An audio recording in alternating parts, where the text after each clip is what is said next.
I have an obsession with my depression, but maybe that's just the death involved with it. And I have a confession about my obsession with my depression. It's always on my mind, and whenever I think of it, I feel blind.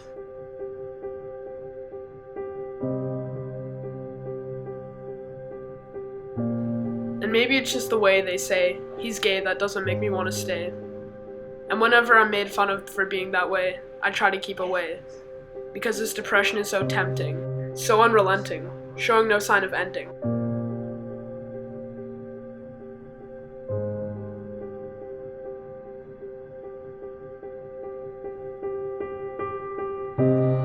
Maybe there's no use in extending my life any longer. Maybe I'll just wander up the bridge and kill myself. Because this depression clearly isn't good for my health. When I'm walking up the bridge, I'll feel cold, knowing I'll never grow old, and I'm just the mold of this world. I'll think there's no God, which may seem kind of odd, but as I claw my way up the bridge, I start thinking of every flaw, and whether or not it's against God's law to end my life. Because life is rife with people who want to stab you in the back with a knife. So maybe I'll do it first, before they cause an outburst, and they see the worst from the kid who's cursed. My addiction is more than just fiction. I'm never grounded if I'm not surrounded by all these drugs and alcohol.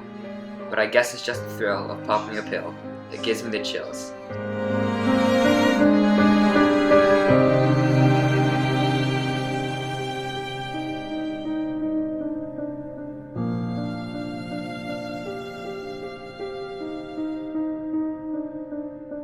If I get high on Advil, someone please get Dr. Phil. I can't take a breath unless I'm high on meth, and I don't feel like me unless I've got my daily dose of LSD. Feeling down, I gave my dealer a call, and he hooked me up with the haul. And as the drugs started to kick in, I started to trip. Reality starting to fade, I was losing my grip.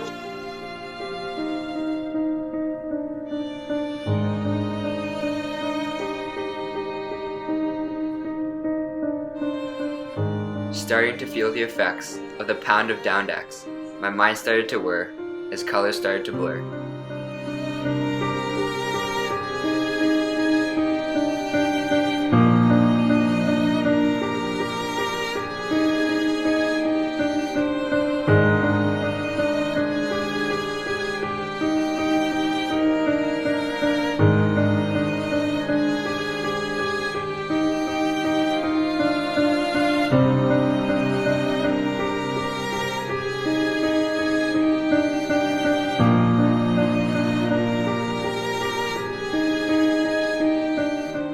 And just as it had begun, my trip was over and done. I started to panic, I started to run. I couldn't go on living like this.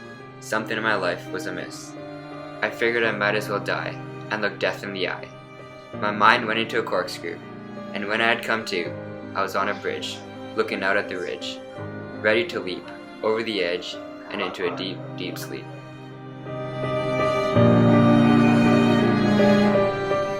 I have something to say about my anxiety, because while I sit here quietly, the tension and stress builds up inside me. The feelings kill me each day so beastly. Every day I live on ease, afraid of life's steady breeze. The nervousness dances around inside of me in tease. The struggle to live turns my life to rubble.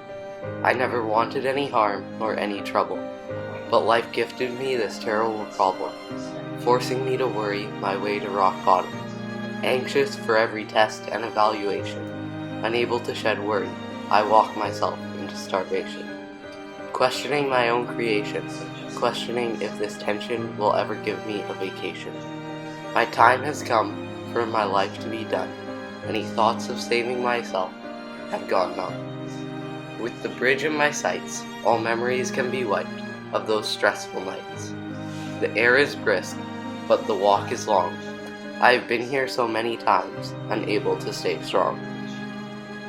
As I peer over the edge, I see what has stayed the same. The water is a reflection of me, the person without a name.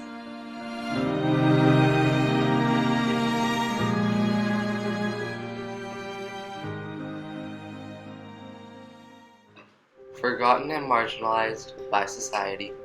Ready to end my life, unjustifiably.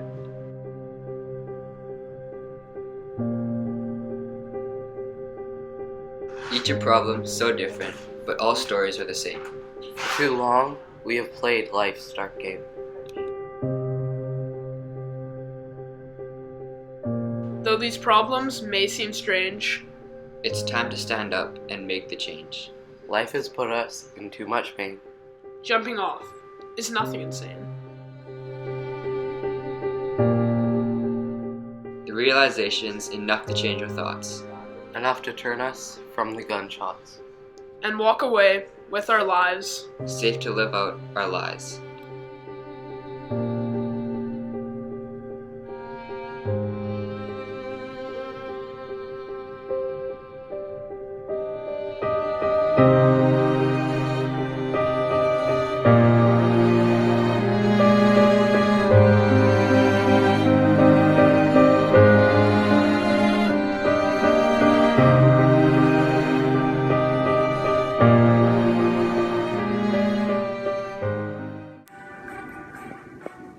Wait, was that the last muffin? Ja. Okay, I'm going back to the Berard. I'm out.